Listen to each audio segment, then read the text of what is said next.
My name is Muhammed Eissa. I teach Arabic and Islamic Studies at the University of Michigan, Ann Arbor.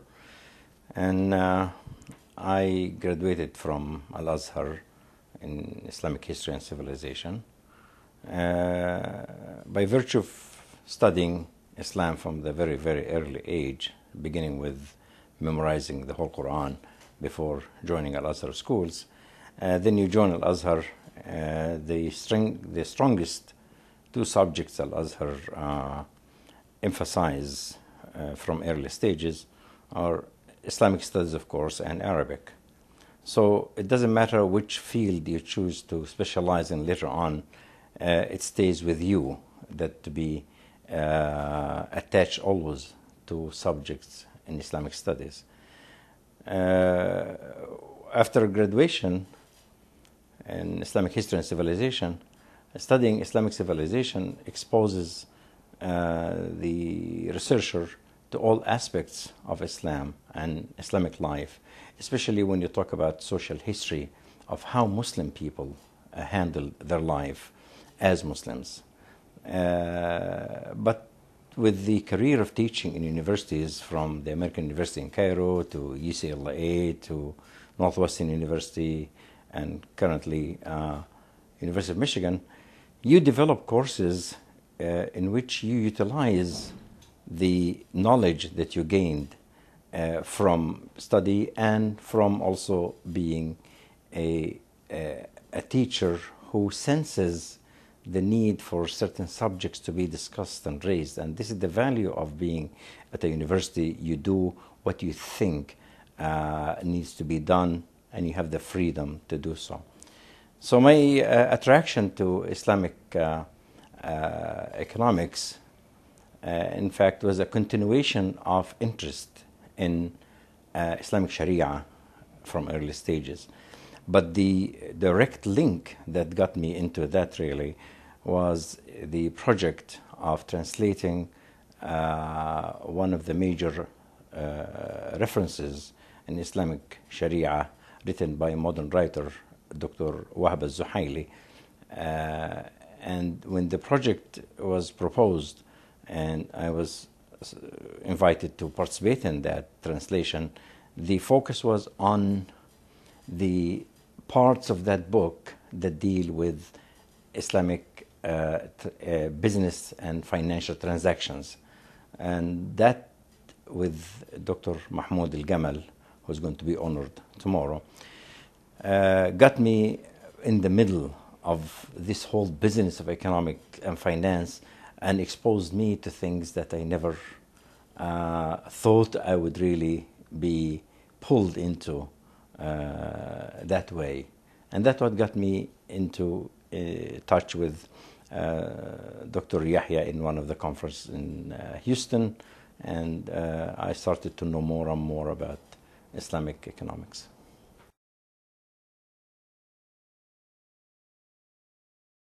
When the word riba, in fact, mentioned, it is the most confusing and difficult terms to really associate a defined definition to say riba is so-and-so. But the most distinctive feature of riba is what's called riba al-jahiliya. And this is what triggered the whole issue of riba during the early Islamic period, that when the Prophet ﷺ prohibited riba, he referred to riba al-jahiliya, and this was in the farewell speech when Hajjat al-Wada', when the Prophet ﷺ said, "Ala wa inna riba al-jahiliyati mawdu'a." So prohibition of riba, of course, the Quran contains in 3 major verses the prohibition of riba, but it didn't give details really about what exactly is defined as riba. I'm not an expert in the area, but through my readings, in fact, I see room for more discussions of what qualifies to be riba.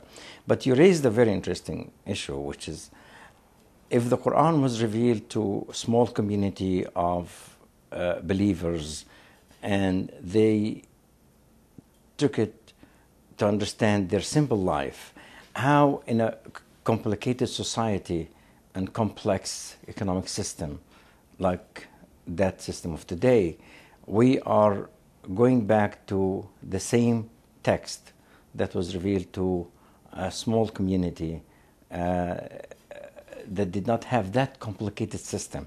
And we try to implement what is supposed to be an Islamic way. My non-economic approach to that really comes from a very larger spectrum of human life.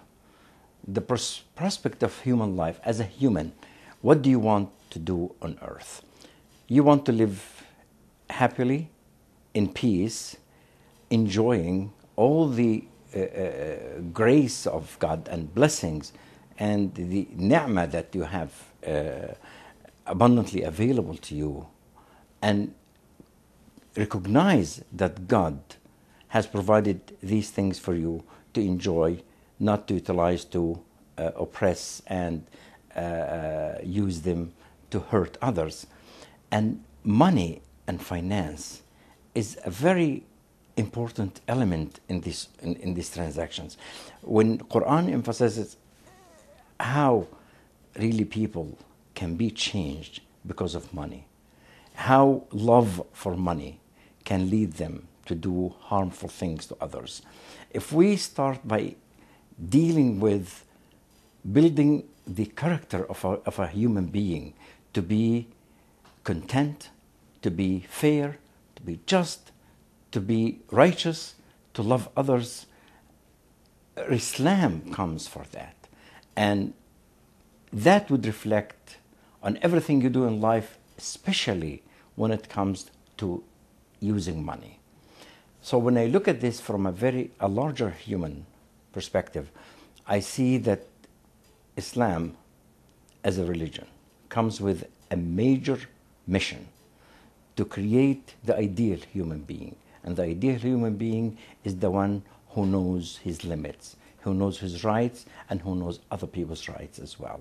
And money can be the devil that can bring you closer to hell, and it can be also the very thick wall to protect you from hell if you utilize it correctly. And that's why I see that any successful Islamic banking is the one that looks at humanity first, looks at the person and develop the person who has control on the money to recognize God in every act. People who have money to invest, when they are good characters themselves as human beings, they would choose what to invest in a way not to harm other human beings. So I'm not concerned in details of what's riba, what's not riba, in finance, what works and doesn't work.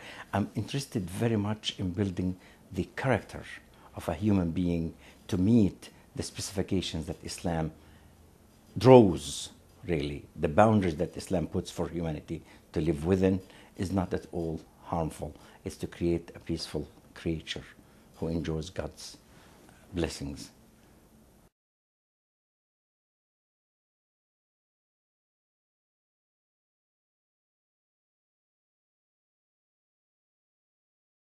Islam, in fact, does not come with iron rules for everyone to abide by. Islam comes with a very general approach based on understanding of the nature of man, which is the both evil and good, and put the conditions that would allow the good to prosper and the evil to disappear if applied correctly, but within reason, because Islam looks at the human reason and reasoning with life. When you talk about,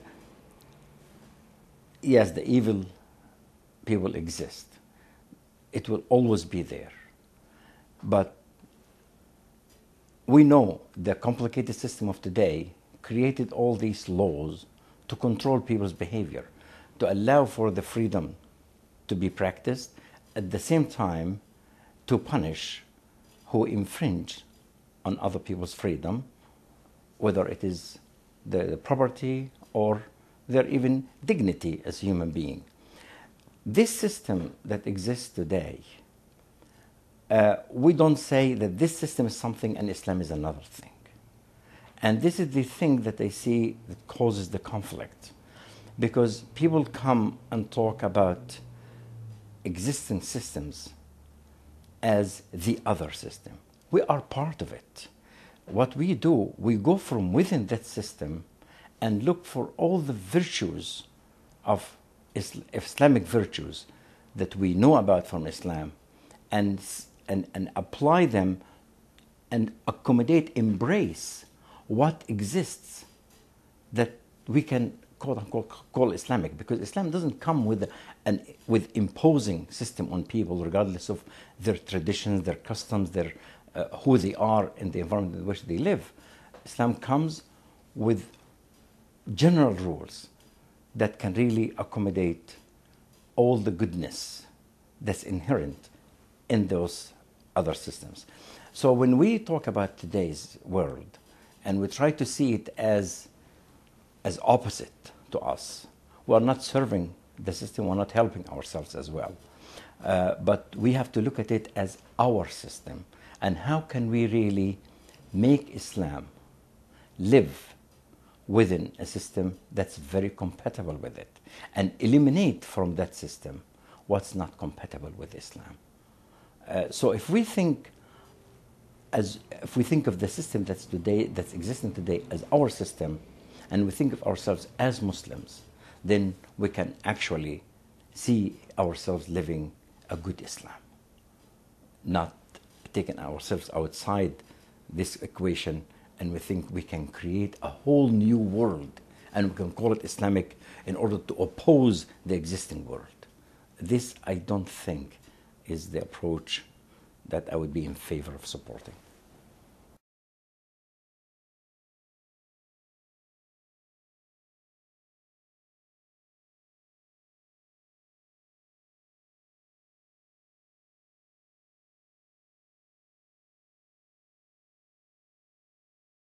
But you see, I would like first to have a convincing definition of what riba is. That's my problem personally. I express that problem everywhere. I say, what is riba? I still have a problem defining what's riba. But whatever you consider as a scholar of economics and Islam as riba, and you can handle your life away from that, of course, this is compatible with the hadith that talks about من حام حول الحمى يوشك أن يواقعه, like الحلال بين والحرام بين. So halal is clear and haram is clear, and in between there are some speculations of whether it's haram or not. And whoever thinks that if I would approach that type of dealing or transactions, it might not be compatible with my religion, but I can afford doing different system. If I can afford avoiding it, I would afford. Of course I would have. There is no way that I can convince somebody to do something while this person is convinced this thing is against his belief in what the system is. But what I'm talking about, how can we take a whole system of life economically and label it as haram without also creating a whole system that can make people's life easier and make it halal? But in the time being, we have to really see the least that we can consider haram, but we can live with, until we have a whole system we are convinced, we can be convinced that this is 1%, 100% halal. But it doesn't mean that we go outside and label the whole existing systems as haram. I don't think this is helping anybody, because people like the proverb that if you want to be obeyed, ask what's possible. when we go and accuse people, just a blanket accusation that everything you do is haram, it's inevitable that many of these people would walk away from you, and because life has demands on people. But what you do, you create what you think is a kosher, a good substitute for that, alternative for that. And once people feel comfortable with that, they will definitely go ahead with you because they want to protect their beliefs as well. But I don't see we are doing some people. In fact, there are many, hundreds and hundreds and hundreds, maybe millions of Muslims who are doing things in whole country like Egypt. When people put their money in the banks and gain interest, there are thousands of people who are putting money in the banks and living on the interest. Then, in a sweeping statement, you call these people not Muslims or accuse them of something. You got to give them the alternative.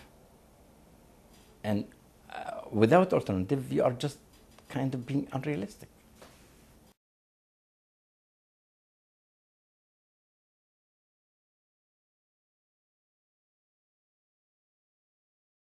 You know how to pray. Okay, you learned that from very early, and you know that you pray 4 rak'ahs for Zuhr and Asr, and you don't find much argument about it. You don't find tens of books published every year about the number of rak'ahs in prayers. But why do we have tens of books published every year about riba? That it's not only me that's exactly not understanding. It is this abundant amount of literature that comes out to talk about economic issues. That shows also how vital economic is to people, and how important it is really to understand it carefully, because economics is a very, very elusive thing. Just it moves with people. It moves people and it moves with them, and people tailor their economy in the little communities they live in. When you try to impose an economic system on people, and these systems are not compatible with what people actually want and want to live in a certain way, it's not going to work. You have to understand the needs of those people. And when we talk about riba, you talk about riba you just talked about this small society. What was considered riba for them, there is an important factor in Islamic Sharia called maqasid. And maqasid has not been studied really very carefully and very well. It's emerging now as the fashion in Islamic Sharia jurisprudence. Maqasid has been always there in the usul. And these maqasid are the ultimate objectives of Sharia. What does God want from people? And what do people want from God? How would people tailor their life to meet the God's expectations of them? We have to define God's expectations of us. What exactly? And then we have to think how we can meet these expectations.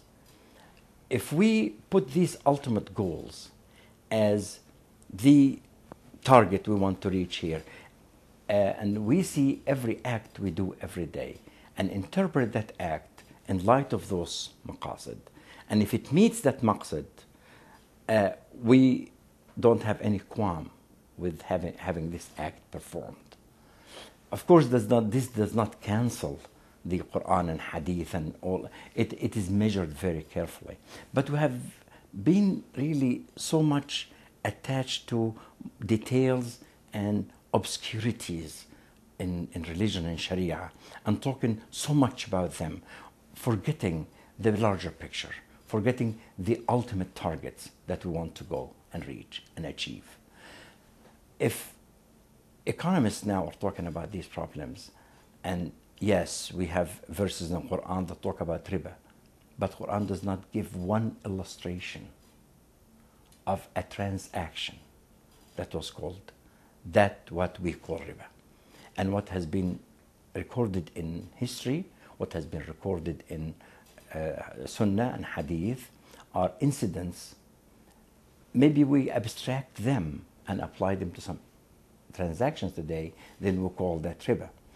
I'm not sure really if this can be, I'm not qualified to make this kind of analogy myself or to make this kind of compatibility study by myself, but I'm still confused why interest from banks is exactly compatible with the definition of riba the way we understand it from Quran and Hadith. Some people spoke at length about that, but maybe I didn't read enough. Maybe I need to read more and more and more and more and be convinced of those theories. I'm not an economist, but when you see the whole world is moving in one direction and we are standing still trying to understand if the word is right or wrong, the word is preceding us. And we see Muslims all over the Muslim world and outside the Muslim world are dealing with what is called riba. What are we going to do with them? We have really to create a very powerful economic system that we think that can support Muslim countries and Muslim people away from what we can define as riba before we ask these people to stop dealing in these ways because it is riba. Okay, it is riba. I'm hungry and this is food that can leave me alive. And you tell me to stop eating that food. What do you want me to do? Give me an alternative. And that's what I see. Maybe the growth of Islamic banking now, the power that the Islamic banking, Islamic system is gaining now would be the answer in the long run. But until that answer can satisfy the masses, I think we are being unfair and unrealistic. We are just laughing at ourselves by labeling something but not capable of creating a substitute. Hopefully, Islamic banking and La Riba can really provide us with solid and strong ground that would substitute gradually what we think of as riba.